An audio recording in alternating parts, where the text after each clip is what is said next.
Dans la littérature francophone, les auteurs africains occupent une belle place. Un certain nombre d'entre eux ont remporté des prix prestigieux, le Renaudot, le prix de l'Académie française et le Femina. À cette liste, il faudrait rajouter des prix décernés sur le continent et qui ont désormais une reconnaissance internationale. Isabelle Kassi-Fofana, bonjour. Bonjour.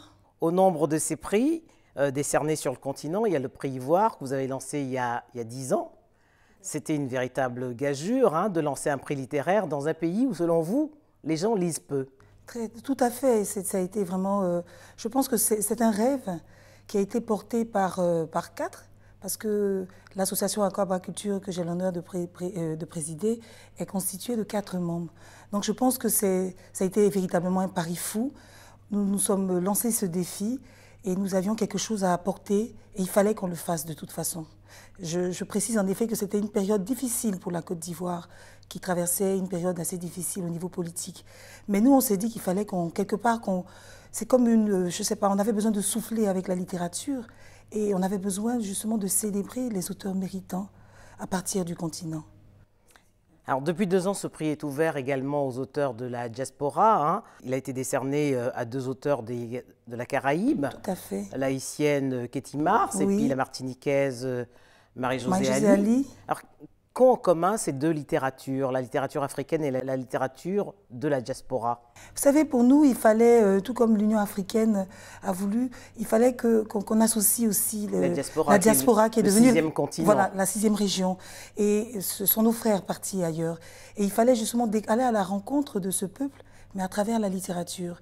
Et donc, c'est comme ça qu'on a décidé d'ouvrir aussi ce prix littéraire qui célèbre les auteurs africains méritants. Et on s'est dit, pourquoi pas, il ne fallait pas restreindre à l'Afrique simplement, mais il fallait aussi ouvrir à la diaspora. Et en effet, nous avons pu découvrir une très belle littérature, riche, avec Ketty Mars déjà, la haïtienne en 2015, et ensuite avec Marie-Josée Ali en 2016 avec Le Convoi, un fabuleux roman. Donc c'est un prix qui s'ouvre, qui n'est pas fermé à la Côte d'Ivoire, et c'est pourquoi il a pour dénomination le prix Ivoire pour la littérature africaine d'expression francophone. Alors, en l'espace de 10 éditions, le prix Ivoire a été décerné à 6 femmes.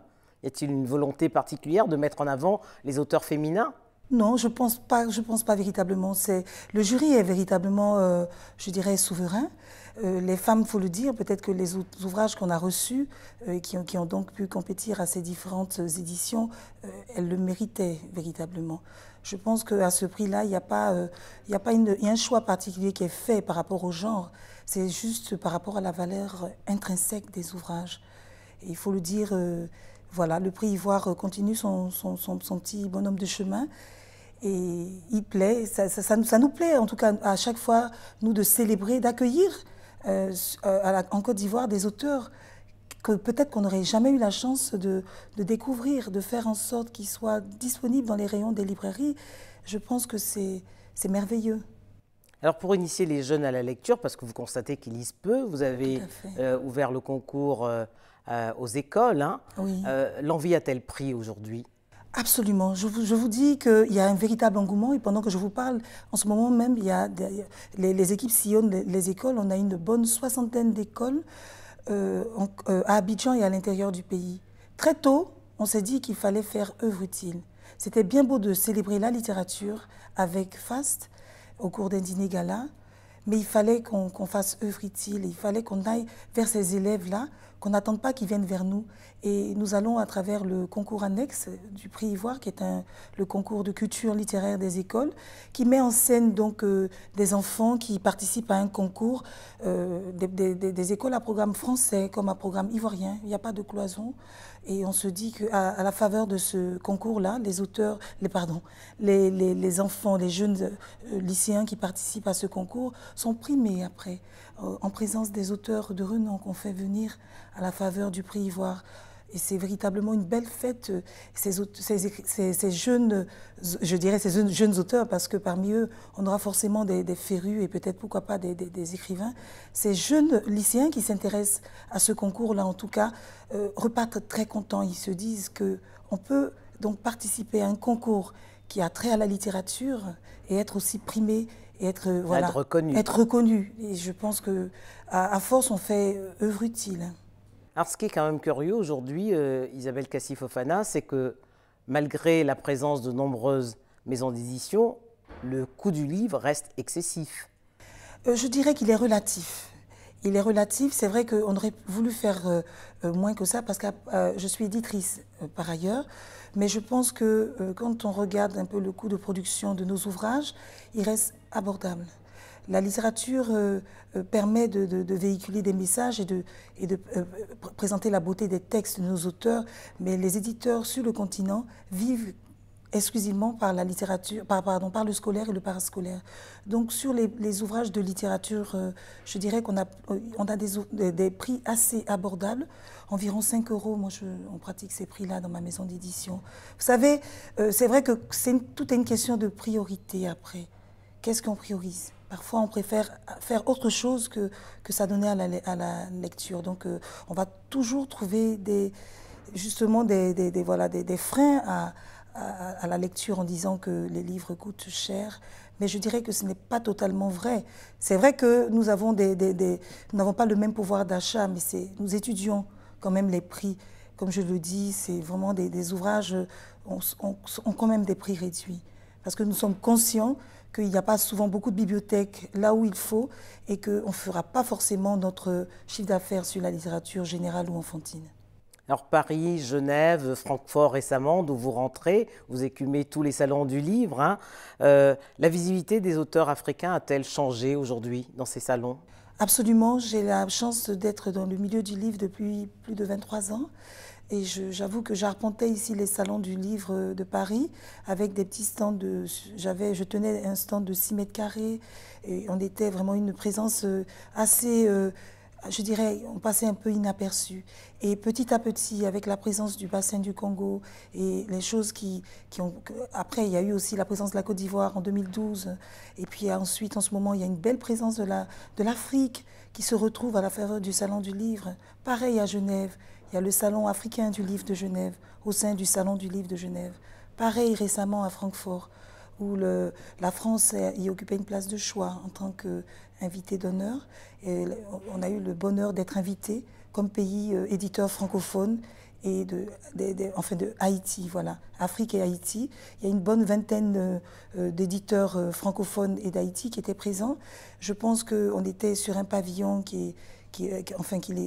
on avait une belle présence, on avait accès aux médias internationaux. Je pense que de plus en plus le travail paye et notre présence est je dirais, demandée. Il y a des professionnels du Salon du Livre de Bruxelles qui nous ont approchés parce qu'ils veulent qu'on soit présent au prochain Salon du Livre de Bruxelles. Petit à petit, je pense que l'oiseau fait son nid. Abidjan aussi a également son Salon du Livre, mais Conakry, la capitale de la Guinée, a été capitale mondiale du livre 2017. Alors, ne faut-il pas penser à mettre sur pied un salon de la littérature panafricaine, ou un salon panafricain de la littérature plutôt? Je pense que finalement, on va devoir y penser. Parce que, évidemment, il y a plusieurs salons. Il y a le salon du livre d'Abidjan qui aura lieu en mai. Il y a le capital, donc la Guinée qui a été choisie comme capitale mondiale du livre. Il y a le salon de la philo, je pense à Lomé. Il y a la FILDAC à Dakar. Il y a tellement de salons. Et en effet, il faudra penser, il faudra y songer. À rationaliser. Absolument. Alors, les lettres ivoiriennes ont été brillamment représentées par un auteur que tout le monde a eu à étudier au cours du cursus scolaire, c'est Amadou Kourouma. Il y a d'ailleurs un prix Amadou Kourouma au sein du Salon du Livre de Genève. Qui aujourd'hui, selon vous, est l'héritier d'Amadou Kourouma? Je ne pourrais malheureusement pas me permettre là de dire qui est l'héritier, mais je pense que Amadou Kourouma a marqué son temps à travers ce qu'il a apporté à la francophonie. Amadou Kourouma a transformé les mots. Amadou Kourouma a apporté indéniablement je dirais, sa particularité, sa touche à la littérature africaine. Je ne pourrais pas désigner malheureusement un héritier, mais ils sont nombreux. Ils sont nombreux, je dirais, il y a des gens comme des auteurs qui ont marqué leur temps, comme Jean-Marie Adiafi, comme l'actuel, je dirais, ils sont nombreux. J'aimerais pas véritablement les citer oui, pour ne pas faire de jaloux, mais ils sont nombreux ceux qui essaient de se démarquer et qui essaient de laisser leur empreinte dans cette littérature qui finalement a pignon sur eux, finalement, qui a sa place. Alors la bande dessinée ivoirienne également est très connue, hein, à travers notamment Aya de Yopougon de Marguerite Aboué, une bande dessinée qui a d'ailleurs été portée au cinéma. Marguerite Aboué qui fait la fierté, donc je dirais, de la bande dessinée. Elle a été récemment notre invitée d'honneur au prix Ivoire. En effet, Marguerite Aboué et bien d'autres aussi essaient d'évoluer, je dirais, des gens comme Zohoré Lassane avec un festival qu'il organise à Abidjan sur la bande dessinée.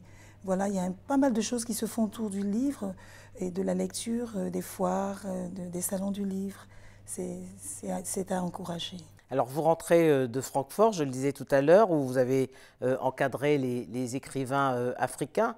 Quelles leçons vous tirez de cette édition du Salon du Livre de Francfort, qui est le plus grand salon du livre? Absolument, je retourne avec des souvenirs heureux.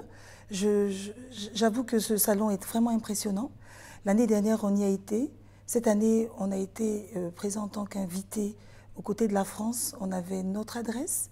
On était vraiment, je dirais, on était tous ensemble, donc on était beaucoup plus forts. Il y avait, on parlait en tant qu'Africains, on avait le même regard et on était beaucoup plus forts. Je garde un souvenir heureux de ce salon et je pense qu'il est à encourager. Et je pense que ça ne fait que commencer. Ça nous conforte à l'idée que nous, les Africains aussi, nous pouvons apporter quelque chose. Et nous, entre nous, on a décidé de... Mais qu'est-ce que justement l'Afrique a apporté à la littérature francophone? Mais la question que je vous posais tout à l'heure en demandant si le regard avait changé sur cette littérature. La littérature africaine a tout à fait sa place et elle apporte à la littérature francophone, forcément. Parce que quand on sait que la francophonie, c'est la langue qui vit, à travers donc ces écrits de ces Africains-là, la langue, elle se mue, elle vit et elle est pérennisée. Elle s'enrichit véritablement. Donc je pense qu'il n'y a même pas lieu de discuter. Les auteurs africains en ont conscience. Et les éditeurs, les professionnels du livre le savent, que la littérature aujourd'hui africaine a toute sa place et n'a rien à envier, même en termes de qualité, en termes de choix des couleurs, des illustrations et tout. Il y a toute une chaîne du livre qui se professionnalise et c'est pour le plus grand bonheur des professionnels du livre. Nous n'avons pas besoin d'aller chercher des illustrateurs ailleurs, nous avons tout sur place. Et je pense que petit à petit, les Africains en ont pleinement conscience. Merci Isabelle Kassi-Fofana. Et puis, avec votre permission, je voudrais dédier cette émission à un grand auteur malien qui nous a quittés, qui a été le premier auteur africain à recevoir le prix Renaudot, c'est Yambo Olohogen. Absolument. Merci. Merci.